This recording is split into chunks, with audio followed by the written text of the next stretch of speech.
The Philippines' economic resurgence continues.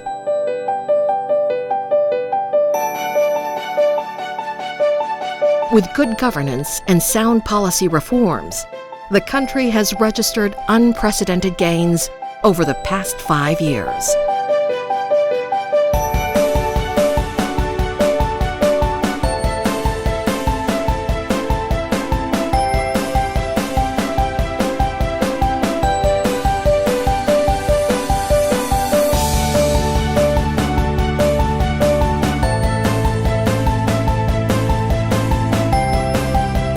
These gains are widely recognized and have resulted in consecutive sovereign credit upgrades, jump in our governance and competitiveness rankings, and improved investor confidence.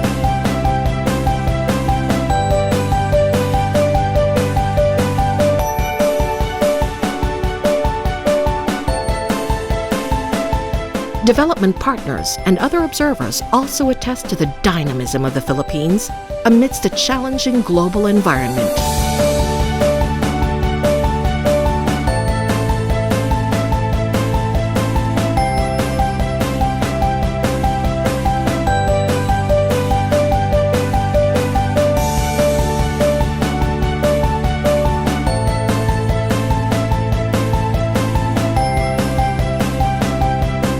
With a young and active population, combined with the country's mindset for reform, robust and more inclusive growth is set to continue.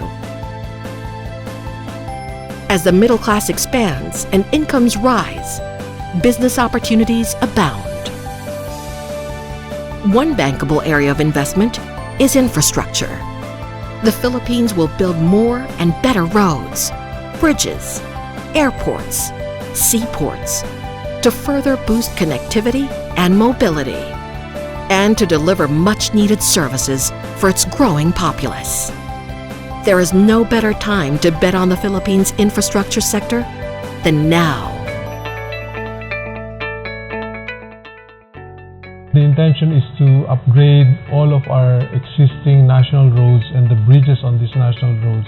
We've been focusing on that one since day one. We also focus on key sectors, where we have budgeted over 52 billion for roads leading to designated priority tourism destinations. Another segment would be in terms of developing access to airports, seaports, and RoRo ports. We have a lot of Filipino engineers who are overseas, Filipino engineers, construction-related operators, and so on. With the ASEAN integration, most of the other ASEAN members will need a lot of infrastructure investment. So the business model we're proposing, register in the Philippines and avail of the Filipino engineers with international experience so that you can become more competitive in the ASEAN market. The Philippines Public-Private Partnership, or PPP Center, is at the forefront of soliciting private investments in public infrastructure.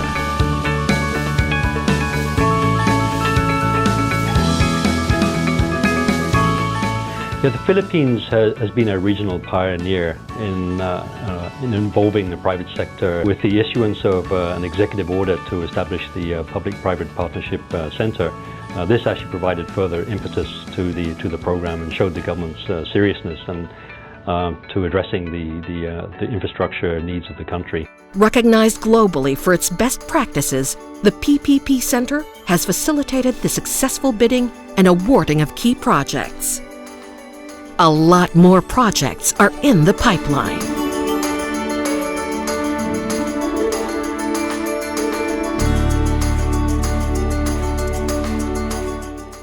We do have a robust pipeline of projects, a steady deal flow that we offer to the private sector to invest in our public-private partnership program. We're now considered as a developed market for PPPs, and that should entice investors to come and invest in our infrastructure projects through the PPP. The PPP Center has implemented appropriate measures and adopted prudent policies to ensure not only the successful bidding of projects, but the integrity and transparency of the PPP program as well.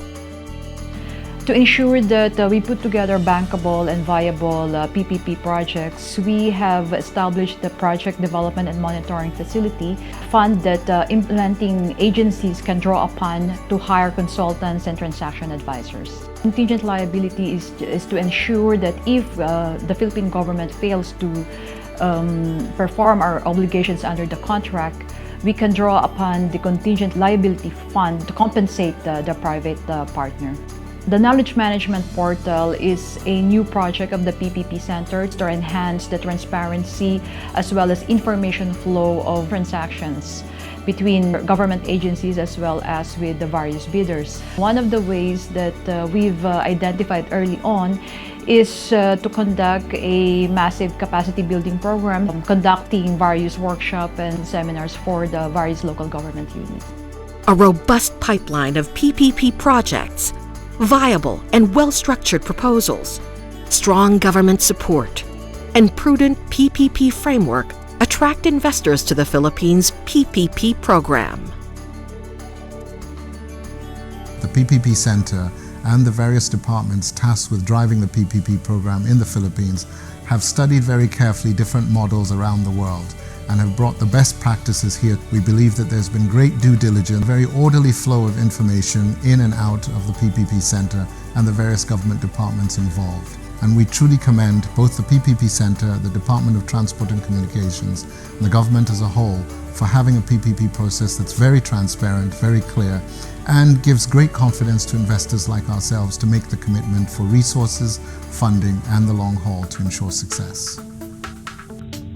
The Philippine banking system actually is flush with liquidity at the moment. It's not only are they flush with liquidity, they actually have better appetite for long tenor assets.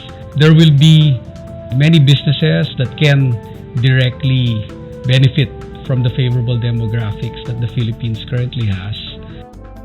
Having enjoyed the initial benefits of a robustly expanding economy, the Philippines is keen on sustaining the gains. Recent performance and trends for the Philippines economy are very promising.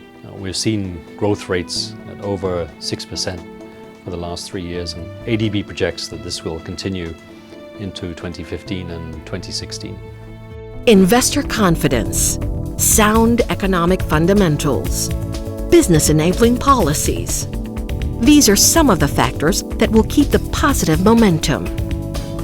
The Philippines wants to partner with you. Let us harness each other's resources and potentials to create more opportunities, growth for your businesses, progress for our country, and a higher quality of life for the Filipino people. The Philippines, open to investments in infrastructure and more.